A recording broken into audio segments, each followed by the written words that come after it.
Now, he meant confidence in fiat money, or credit, if you will, which is the lifeblood of all socialist global tyranny.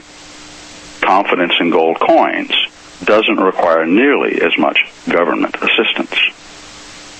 On page 211, the professor reminded his readers that, quote, there are three important types of gold standard: the gold coin standard, the gold bullion standard, and the gold exchange standard. On the other side of the break, we're talking about Professor Edwin Kemmerer and his book, written in 1944, called Gold and the Gold Standard, where he said, quote, these various types, there were three types of gold standard, you remember, the gold coin, gold bullion, and gold exchange standard. He says, these types frequently overlap, and each of them is found in many varieties, end quote. He then cited a few advantages and disadvantages of each. Among the disadvantages of a gold coin standard, said Professor Kemmerer, are that it provides gold coin for internal circulation and makes it easily accessible to hoarders, making it the most expensive type in the amount of gold it requires. His choice of words seems to suggest a mindset that rejects you being free to save your own money for a rainy day by evoking a knee-jerk reaction to the H word, hoarding. Remember how hoarding surfaced in the encyclopedia as a cause for bank panics? Now, classical economists, I should say, used to praise gold as a good storehouse of value. In fact, they said it was the best storehouse of value.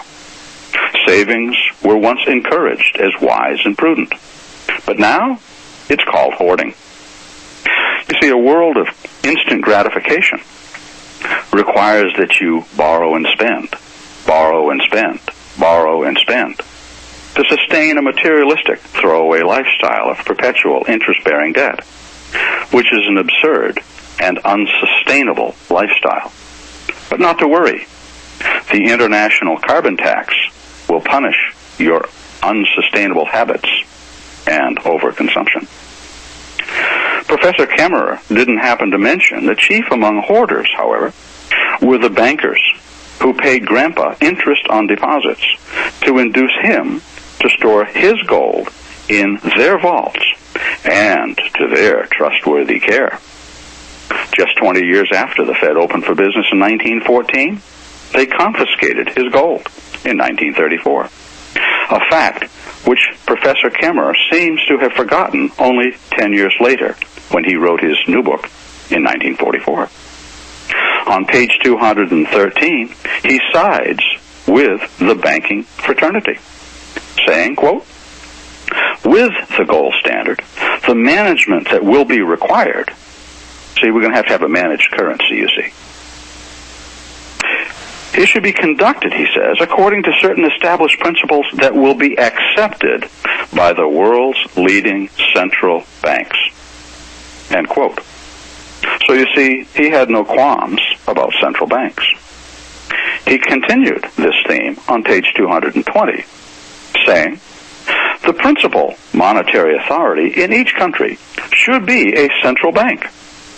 On this subject, the recommendation of the Brussels International Conference of 1920 was sound in saying that in countries where there is no central bank of issue, one should be established. End quote. Said Kemmerer, the exclusive right, that's a monopoly, you understand, the exclusive right of note issue should be centralized in the bank. End quote. Karl Marx, Leon Trotsky, and Joseph Stalin could not have said it any better.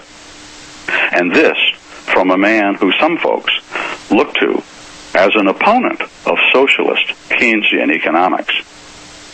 If this be so, then it's another example of revolutionary Hegelian dialectics applied to political economy, where a deceived public is fed from another false paradigm. You know, at first blush, it might appear that America's so-called gold standard, which Black's Law Dictionary 5th edition says was extant between 1900 and 1933, was somehow unable to prevent the Great Depression of 1929 to 1938. But economic meltdowns, bank runs, and depressions are not caused by gold. And almost no one dares to suggest that they were ever caused by silver. Bank runs, or panics as they're called, are caused by something intimately connected with banking and bank credit. It's called bankers. For it was they who issued the solemn promises to pay gold that they did not have. It was their criminal act of overissuing IOUs that caused those bank runs. Not gold and not silver. But we were taught in the Marxist 10th plank government school system to blame a precious metal. It's the official story, after all. Now, a similar argument recently surfaced and was refueled by Sandy Hook, which says that violent crime is caused by guns and can only be fixed by gradually confiscating all of your firearms. Likewise, in 1913, the bankers promised to solve our economic woes by creating a central bank, a bank which confiscated our gold, 1934, and then our silver in 1965. What's that saying? Fool me once, shame on you. Fool me twice, shame on me. But many of us Americans are evidently too proud and arrogant to be ashamed of our manifold stupidity. We're dealing with economic myths today. You know, history, facts, and common sense have been superseded in large part by myths argued from within the confines of a false paradigm where the menu of choice concerning information has been artificially limited, with the ensuing debates being rendered fruitless. It's in this predetermined arena that opposing factions apply the same imprecise vocabulary while ignoring essential considerations. Where spokesmen both for and against the gold standard hold to the same myth that gold was used to back the money. Both sides then argue whether inflation can be effectively controlled by the mutually agreed nonsense of anchoring what they call paper money to gold. What they both call money is not and never was money. At best, prior to 1963, it was a promise to pay money. By law, gold, along with silver, were declared to be as money, and as such, they were backed by nothing. IOUs for money, be it gold or silver, were backed by gold or silver, which was the money.